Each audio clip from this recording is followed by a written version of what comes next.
Normally there are two strategies of money management. One is आप goal planning के हिसाब से इन्वेस्ट करते जाओ, ज्यादा देखो मत मार्केट की तरफ. गोल रियलाइजेशन से 3 साल पहले आप आपका एग्जिट्स आप प्लान कर सकते हो. दूसरा ये होता है कि बहुत बार ऐसा होता है कि अमाउंट्स बड़े हो जाते हैं, क्रोर्स में पोर्टफोलियो चले जाते हैं, और ये जो वोलेटिलिटी है मार्केट में, ये थोड़ा सा अनर्व करना शुरू कर देती है. तो उस केस में कांस्टेंट वेट एसेट एलोकेशन की स्ट्रेटेजी हम हमेशा बात करते हैं. तो उसमें मुझे ऐसा लगता है कि रीबैलेंसिंग का अलर्ट अभी आ गया है. What is that rebalancing alert? So example के लिए हम एक 50-50% का फिर से एक ये रिपीट बहुत सारे लोगों के लिए ये रिपीट टेलीकास्ट हो सकता है, बट इट्स इंपॉर्टेंट मुझे लगता है.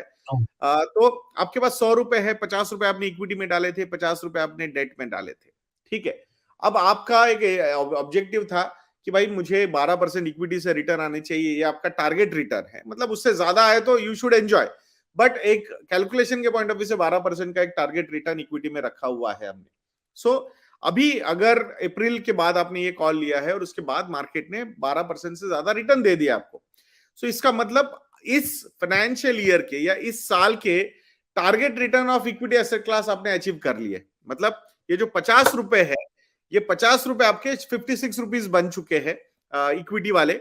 और डेट के जो है वो हम जस्ट फॉर कैलकुलेशन पर्सपेक्टिव 50 के 50 ही कंसिडर करते हैं, या 50 के 52 हो गया ऐसा कंसिडर करेंगे. सो ये 56 हुए हैं, ये 52 हुए. इन दोनों को हमने ऐड कर लिया, टोटल वैल्यू कितनी होगी आपकी? 108.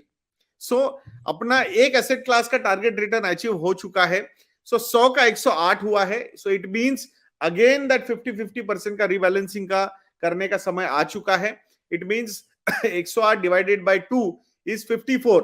आपके इक्विटी एलोकेशन होना चाहिए 54 का, आपका डेट का एलोकेशन होना चाहिए 54 का. तो यहां जो 50 रुपीज हमने डाला था वो 56 हुआ है, यानी 2 रुपए का आपके पास सरप्लस एलोकेशन है इक्विटी साइड में. So time to move that 2 rupees into debt. So ये एसेट एलोकेशन रीबैलेंसिंग आपकी हो जाएगी इन अ वे.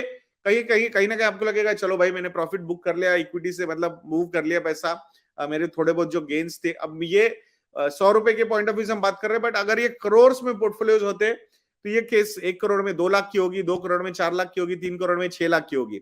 सो वहां पे आपको थोड़ा सा एक माइंड में लगेगा कि हाँ चलो भाई मैंने कुछ प्रॉफिट बुक कर लिया, एंड ओवरऑल जो बड़ा पोर्टफोलियो उसको हाथ भी नहीं लगाया आपने. So I think this is the time behaviour management aspect से ये काफी सही स्ट्रेटेजी हो सकती है. जो HNIs वगैरह होते हैं तो उनके साथ जो अनअव का होता है, जिनको मतलब बहुत सारे लोग नहीं करते, उनको लगता है ठीक है यार कोई प्रॉब्लम नहीं है, I am ready to face the volatility but I don't want to churn the portfolio. जो भी है थोड़ा बहुत भी हो उसमें मुझे नहीं करना है कुछ, तो वो भी उसमें कोई गलत नहीं है. बट फिर भी अगर ये मूवमेंट्स अनर्व कर रहे हैं तो ये asset allocation rebalancing strategy can work out really well for you. So उस केस में आप देख सकते हैं.